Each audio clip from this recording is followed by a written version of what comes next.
Here's part 3. So, as I was stating inside the last video, the police officer was very condescending. When everything calmed down, he came over and he was on his phone, scrolling through his phone or whatever like that. I guess talking to his wife or whatever the case is, or looking through photos of his wife or whatever. And so, it clicks in me, hey, a lady came up to me immediately after the accident. Like, I wonder, what they said, because my husband asked the officer, have you guys determined who's getting the ticket? Like, it should be that person who came into my wife's lane. My husband's behind me. He sees what happened. He saw what happened. So, are you guys going to give him a ticket? And so the police officer was like, no, we haven't determined who's at fault.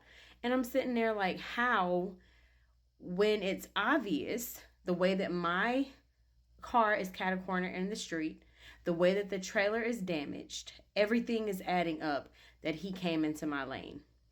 Well, apparently, the other guy who came into my lane lied and said that I came over into his lane. Then I tried to correct myself, and then that's how he ended up hitting my trailer in the back of me.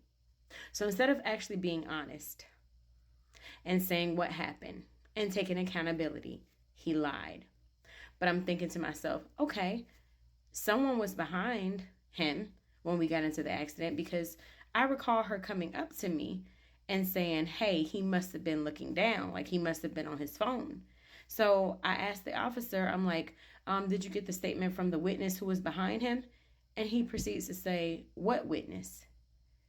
And I'm like, the witness, the lady who came up behind, the lady who came up to me, like, she said that she saw what happened. Like, she assumed that he must have been on his phone.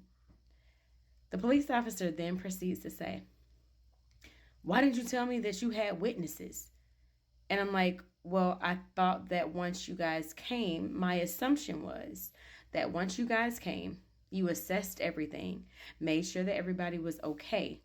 Then you would ask the cars that were around, because the cars that were around that were stopped on that street were sitting there for 45 minutes, sitting there. So I assumed that you guys would go around to the cars to ask who saw what happened after you assessed the people who were inside the car accident. After you did that, I thought that was the next step. That's how I thought that it would go. And so he says, no, we didn't. We asked around and nobody said that they saw anything. And I'm like, I look around and realize that the lady who saw what happened, who spoke to me, she was gone. About almost all the cars who were out there initially were all gone. Now the officer proceeds to go ask the cars that are still remaining, once the tow truck gets there, once everybody else gets there, for towing the U-Haul away, towing my husband's car away, towing the other cars away. Now all of a sudden they go and ask the witnesses. Now they go and go ask the people that's left in their cars. Once I tell him and I say, hey, did you get the witness statement?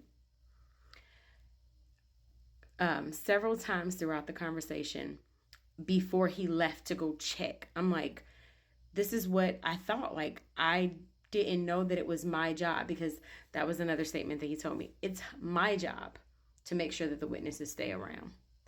I just got into a near fatal car accident, almost losing my children, possibly losing myself, because as what I told you guys, had my husband not would have swerved over, he would have hit me on my side dead on, possibly unaliving me. And you thought that it was my job as the person who just got into this car accident to make sure that the witnesses stayed. I'm sorry, I didn't know that that was my job. Again, he was very condescending. After all of everything happens, the U-Haul gets towed away, my husband's car gets towed away. As what I stated to you guys, this was the only day that we can come pick up our keys. So my car was still drivable, so we had to proceed on.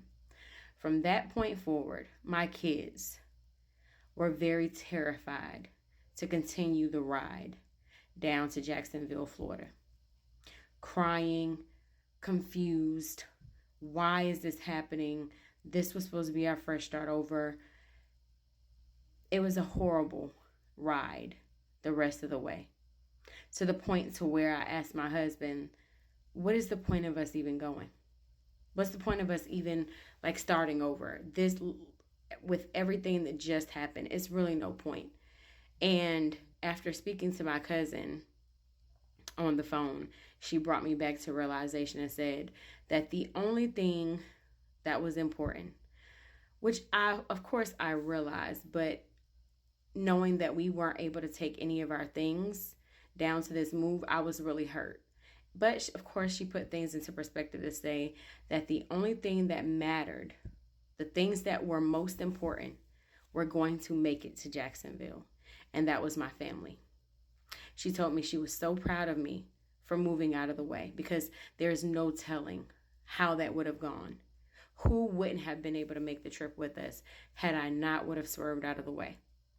So she put things back into perspective for me, but I was so disappointed because, and I'm going to make an extra video of this, I have seen so many car accidents happen in front of me.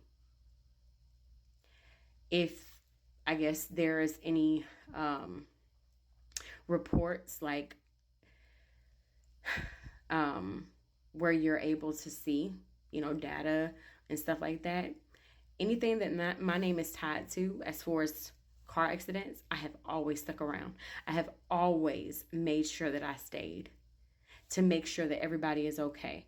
On one occasion, my husband jumped out of the car and had to cut somebody out of their seatbelt because it was nearly choking them after they had gotten into a car accident. I have always stuck around. I have always made sure that people are okay when I see a car accident happen in front of me. And I figured that what goes around comes around, and what you put into the world, you get back. So I figured, this being my first car accident, that the person who came over into my lane would just tell the truth. But based on the area that we were in, they were all going to look out for each other. Therefore, it's going to make me have to make another video because of that man lying, because of the police not doing the accurate report, because of that police not getting a full story, not writing down our full story. Now this has continued to go on to the point to where, of course, the insurance companies had to go back and forth. And lo and behold, just so happened, the person who came into my lane has the exact same insurance as I do. Of course, my husband has the same insurance company. The person behind my husband had a different insurance company, but just so happened me, my husband, and the guy who caused the accident had the same insurance company. But based on the area that we got into the car accident in, they all made sure that they looked out for each other, because the county that we got into a car accident in is known as a sundown town. So instead of accurately doing an investigation, remember when I told you that the police stayed down there with the other people? Only stayed with me literally maybe 1 or 2 minutes, but stayed down there the majority of the whole time.